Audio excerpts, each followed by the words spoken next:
Good afternoon. Russia has attacked Ukraine. This is a brutal act of war. Our thoughts are with the brave people of Ukraine. Sadly, what we have warned against for months has come to pass. Despite all calls on Russia to change course and tireless efforts to seek a diplomatic solution, peace on our continent has been shattered. We now have war in Europe on a scale and of a type we thought belonged to history.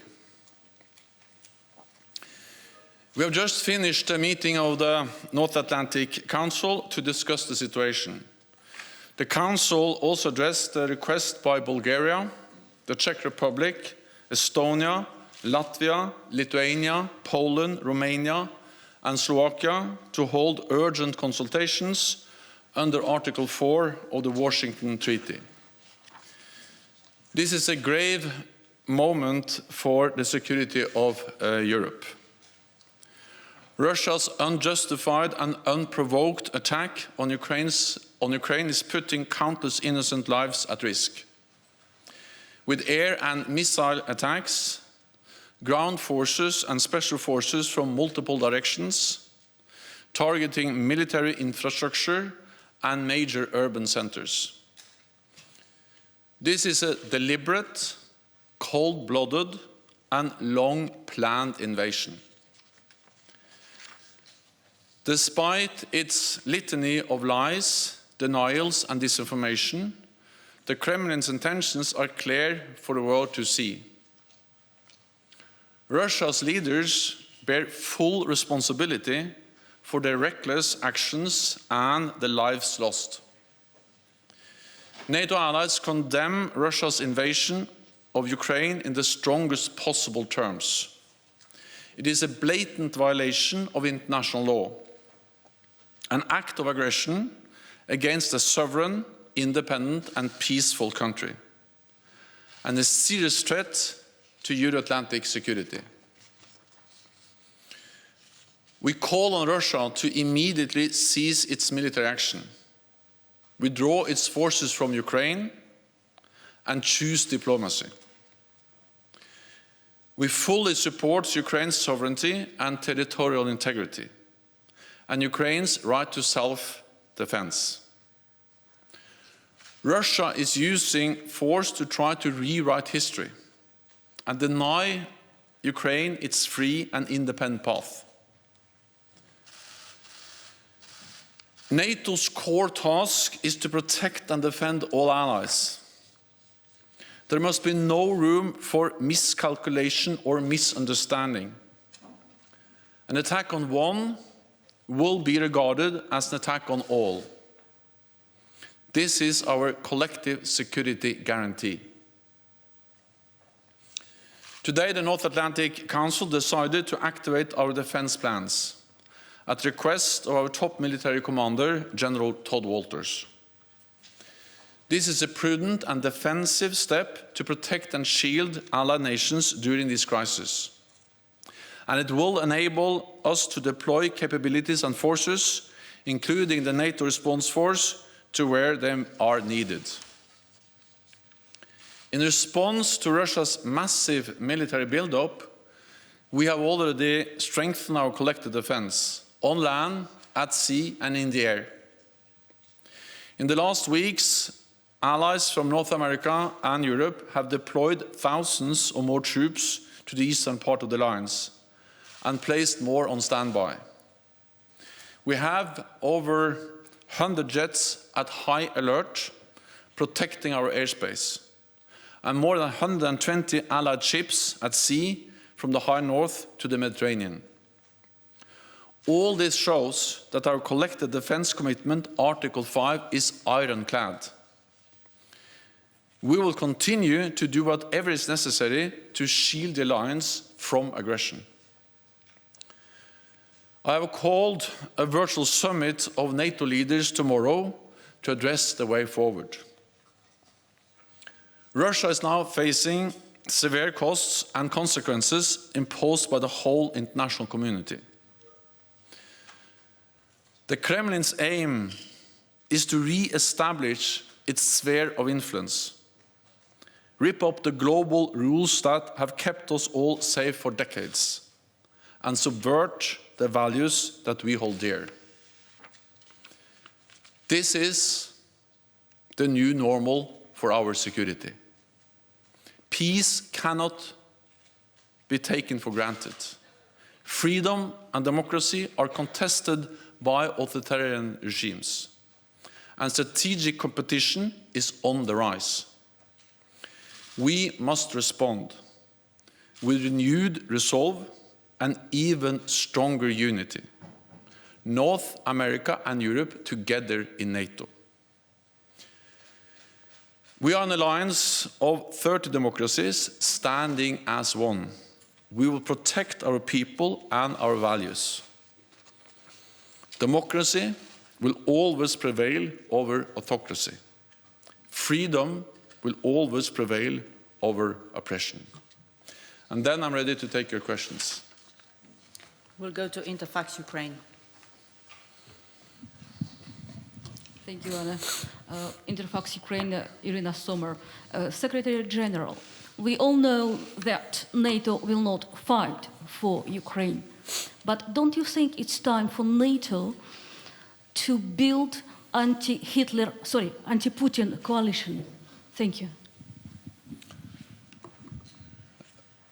NATO stands in solidarity with Ukraine, and NATO allies are imposing severe costs on Russia for the reckless invasion of Ukraine.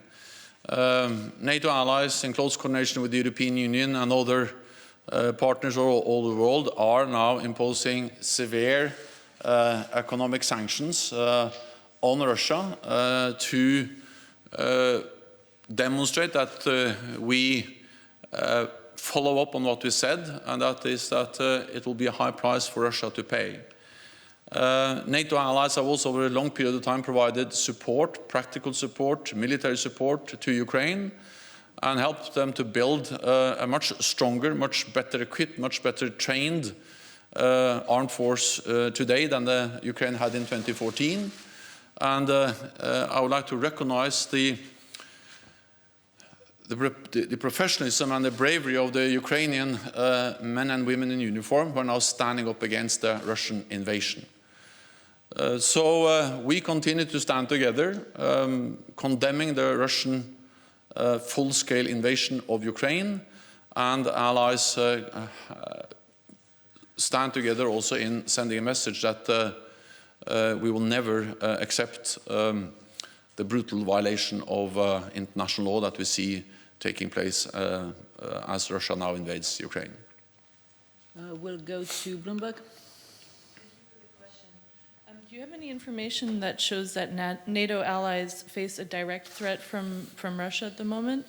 And would NATO reconsider military intervention in Ukraine? Thank you. So NATO is the strongest alliance in history.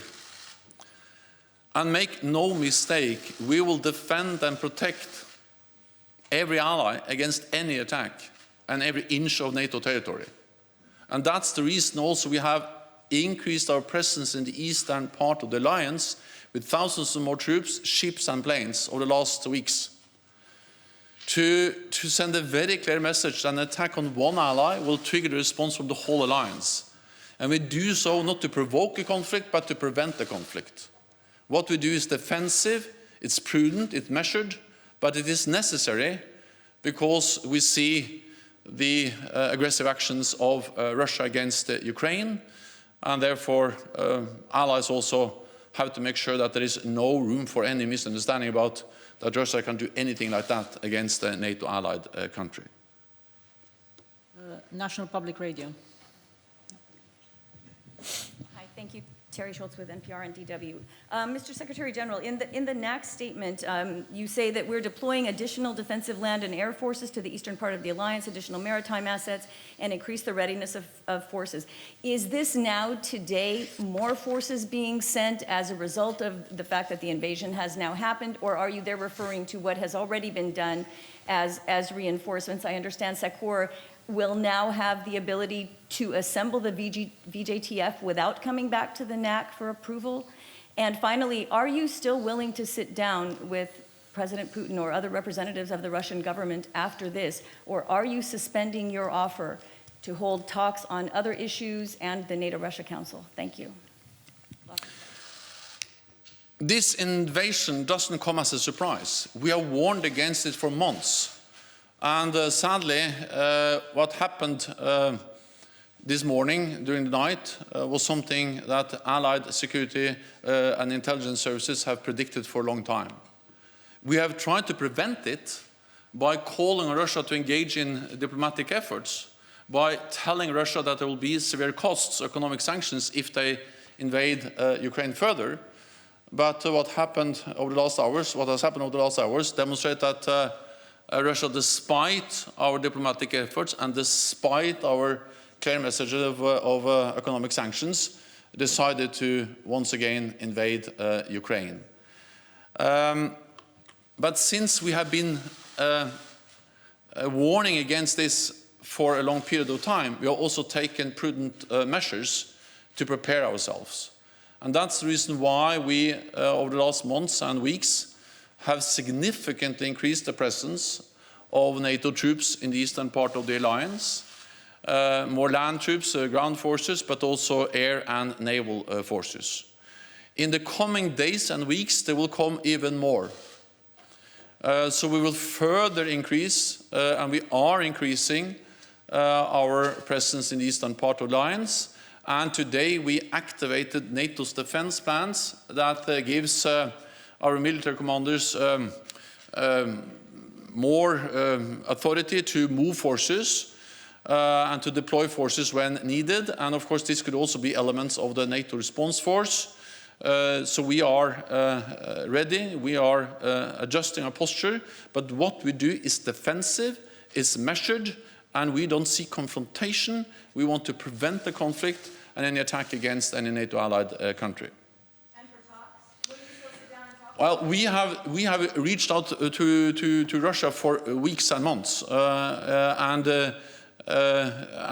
what we have seen is that the Russian message has been that they actually have never taken these talks seriously.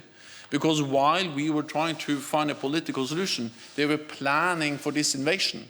And while we were trying to find a political solution, they were actually day by day, week by week, increasing their military presence and readiness on the borders of Ukraine, and now they launched invasion.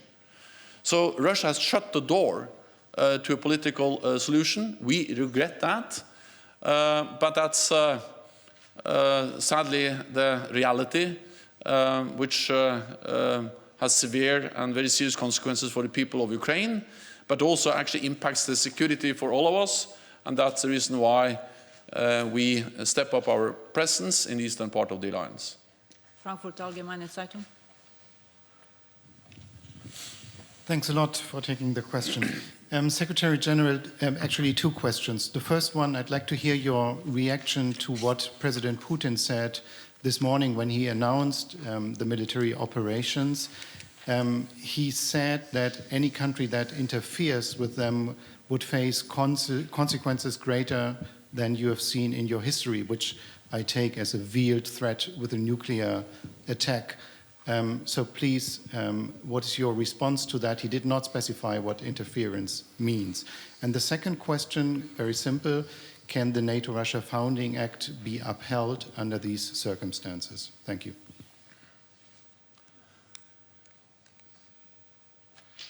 The threatening rhetoric by President Putin and the aggressive actions by Russia, of course, is the reason why we are saying that we are now faced with a new normal for our security. And we need to consult closely all allies, and we also do that tomorrow when the leaders meet at the virtual summit. What does this mean for our longer-term relationship with Russia? How shall we continue to defend and protect allies in this new security reality? And how can we make sure that we uphold the values we believe in, freedom, democracy, faced with a more aggressive authoritarian regime in Moscow? A regime which is willing to openly contest our values and to threat and actually also use force to try to coerce other nations. So this will have some long-term effects on our security, on how we respond, on how NATO is reacting, and also on how our relationship with Russia can evolve. We don't have all the answers today, but there will be a new reality. It will be a new Europe after the invasion we saw today. And therefore I welcome the fact that we are so closely coordinating, so closely working together in NATO. We stood together in warning against the Russian aggression, the plans. We stood together in reaching out to Russia and tried to prevent the attack. And now we need to stand together in responding to the attack. And that's exactly what we are doing. That was the first question. The second question? Well, that's part of this new reality we have to look into. And there will be a different reality, and we need to respond. But I think this is not the day to draw all the conclusions. But we will have an important discussion among leaders tomorrow. And okay.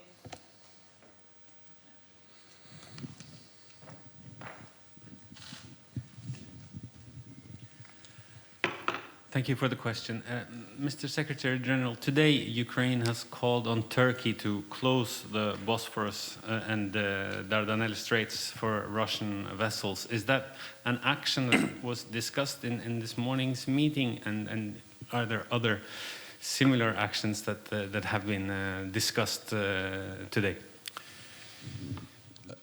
That was not discussed in the meeting today. Turkey is, of course, a NATO ally. Turkey has a special role when it comes to the Bosporus Straits, but this was not an issue in the meeting this morning. What we discussed this morning was the need to activate the defense plans. We made a decision to activate those plans, which enable us to move forces more quickly to where they are needed, and also to agree a statement where we express a very strong condemnation of the Russian invasion of Ukraine, and also announced that we are going to have a NATO summit, a virtual NATO summit tomorrow. Wall Street Journal. Dan Michaels, Wall Street Journal, thank you for the question. Could you talk a little bit more about the activation of the defense plans? What exactly does this change? And when was the last time this was done? Thank you. These plans are plans we have developed over the years to make sure that we have plans in place to react to crises like the crisis we are faced with now. And they are defensive plans, they are prudent plans, and they are plans that covers the whole east of our lines from the Barents Sea down to the Mediterranean, and they give our military commanders some more authorities within politically defined guidelines and frameworks to deploy forces where they deem it needed, and that's exactly what we have agreed today. So these, again, are defensive plans, ensuring that we have forces at the sufficient readiness at the right place throughout Europe. Associated Press. Have they ever been activated before? So I don't know whether it's right for me to answer that question, because I don't know whether it has been made public before, so I only said that we activated them today. Associated Press.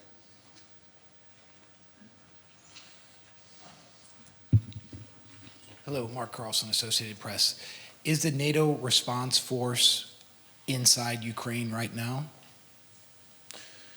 No, there are no NATO combat troops, no troops, NATO troops at all inside Ukraine. We have made it clear that we don't have any plans and any intention of deploying NATO troops to Ukraine.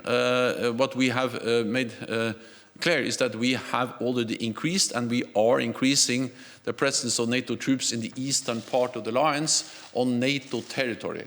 Ukraine is a highly valued partner. We have supported Ukraine for many, many years. We helped them to build a more modern, capable armed force, military. We have helped them to train, equip, and in many different ways strengthen their armed forces. We helped them with cyber defenses, NATO and NATO allies in different ways. but we don't have NATO troops in Ukraine, and we don't have any plans to send NATO troops into Ukraine. But we are there to protect and defend all NATO allies. So we support Ukraine. We provide absolute security guarantees for NATO allies. And we demonstrate that commitment by increasing the presence in the eastern part of the alliance. We'll try to take a couple of questions online before we come back to the press room. So we'll go to Steve Erlanger from New York Times. Thank you, Secretary General. Two quick questions. One, do you still have military deconfliction contacts with Russian forces today? Are those ongoing? And secondly, a lot of NATO countries are going to want to keep supplying weapons to Ukraine. Do you foresee this as a major risk of NATO-Russia conflict? And where else do you see risks of conflict now between Russia and NATO countries that could spill over into something worse? Thank you, sir. We have increased the presence in the eastern part of the alliance, and we have activated NATO defense plans today to make sure that we do not see any spillover to NATO territory. Because as long as Russia knows that an attack on a NATO ally will trigger a response from the whole alliance, they will not attack, because we are the strongest alliance in history. And as long as we stand together and make clear that we are committed by our collective defense commitments, that's the best way to prevent any attack, any spillover from the tragedy, the heinous attack we see in Ukraine, spillover onto any NATO allied country. The NATO allies have provided support to Ukraine in many different ways over the last years, especially since 2014. NATO has helped them with the cyber defenses. We have also helped them with some different trust funds for different activities, and then on top of that, and different capacity building measures, help them to strengthen, including the naval forces and other elements of their armed forces. But then on top of what NATO has done as an alliance, NATO allies have also provided military equipment, including defensive weapons and other types of support training. It will be a national decision in what way allies continue to provide support. So that's for individual NATO allies to decide. Deconfliction is extremely important for us. There has been contacts between our military commanders and Russia. We will continue to reach out to them to make sure that we do everything we can to ensure deconfliction. We'll next go to Helsinki Sanomat, Teija Sutinen. Yes, this is Teija Sutinen from the newspaper Helsingin Sanomat. What is your message to the partnership countries, Finland and Sweden, in this situation? At least in Finland, there's a discussion about the possible NATO membership, but is this realistic during a crisis? Thank you. Finland and Sweden are very close partners, and I have taken careful note of the very clear message, both from Finland and Sweden, that even though they don't apply for membership now, they strongly believe that NATO should not sign any kind of agreement with Russia based on what Russia has proposed for us, to sign a legally binding agreement ending any enlargement of NATO in the future. So I've seen that Sweden and Finland states that for them this is a question of self-determination, the sovereign right to choose their own path, and then potentially in the future also to apply for NATO membership. So for me, the very clear messages from Finland and Sweden just has underpinned how important it is that NATO allies do not compromise on core values, including the right for every nation to choose its own path, meaning whether it wants to belong to NATO or not belong to NATO. NATO respects those decisions, regardless if it's yes or no to joining NATO. we very much value the close partnership with Finland and Sweden. It's important for NATO, it's important for Finland and Sweden. I visited Finland and Sweden this fall together with North Atlantic Council, and we see how closely we work together, exercise together, increase our ability to operate together, interoperability, and we also have very close political consultations. And therefore, I have invited Sweden and Finland to the virtual summit tomorrow, the NATO summit tomorrow. So at the NATO summit tomorrow, we will have Sweden, Finland, and the two EU presidents present, showing in a way the very strong unity we demonstrate, transatlantic, NATO, and also close partners, EU, Finland, and Sweden. We'll go to Polish radio. Beata Płomecka, Polish Radio. If I may, follow-up question to Terry's question. When exactly this high readiness element of the NATO response force may be deployed? Is it up to the leaders if you convey the summit for tomorrow? Thank you. First of all, we have already deployed thousands of troops. And for instance, to Poland, there are more US forces, there are more forces from the United Kingdom, and there are also all the nations deploying more forces to Poland, and also to other countries in the eastern part of the alliance. More ships in the Baltic Sea, and more planes conducting air policing and protecting our airspace. So this is going on, and there will be more forces in the east of the alliance over the next days and weeks. Then that could include elements of the NATO response force, but the most important thing is not exactly which elements or which forces, but the most important thing for Poland, for the other allies in the eastern part of the alliance, is that there are more NATO forces in the east. And there is, and there will be even more NATO forces in the east in the coming days and weeks. Final question to TV2. Thank you for the question, Mrs. Sørsdal from TV2 Norway. Secretary General, you have received apparently very good intelligence in recent weeks. You have shared it, you have been open about it. Do you have any information of the Russian plans ahead?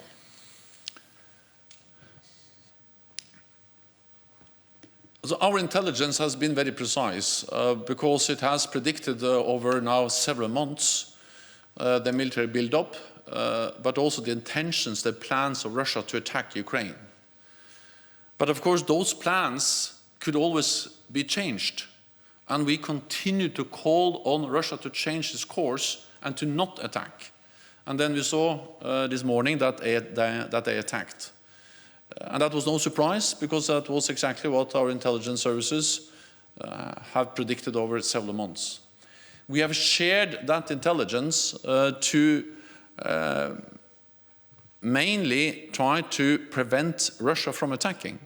We have shared intelligence not only about the military build-up, but also about all the different attempts by Russia to create a pretext, stage situations that they can use as an excuse. These absolutely false claims of genocide against Russians, or the alleged sabotage actions inside Russia and so on. It is false. It is staged. But we exposed those attempts because we hoped that that could reduce the risk of a military invasion.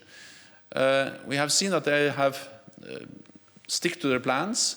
They have done as they actually planned for a long time ago. And we need to understand that throughout all these weeks and months, when they said that they have no plans of invading Ukraine, they had plans. And they were not only having plans, but they actually built up all these forces with one clear aim, and that was to invade Ukraine. And despite that, they were telling us and the world and the public that we have no plans to invade Ukraine. Yes, they had plans, and now we have seen that actually they were serious about invading Ukraine all the time, never serious about really engaging in diplomatic efforts. What we see now is a full-fledged invasion of Ukraine from multiple directions. We see air, land, and naval forces taking part in those attacks. It's too early. We don't have a full damage assessment yet, but this is extremely serious. It's an attack on a peaceful, sovereign, independent nation, and it is a war of a type and a scale we actually thought was part of history in Europe, but now it's back in real, and it's imposing enormous suffering on innocent people in Ukraine. Thank you very much. This concludes this press conference. Thank you.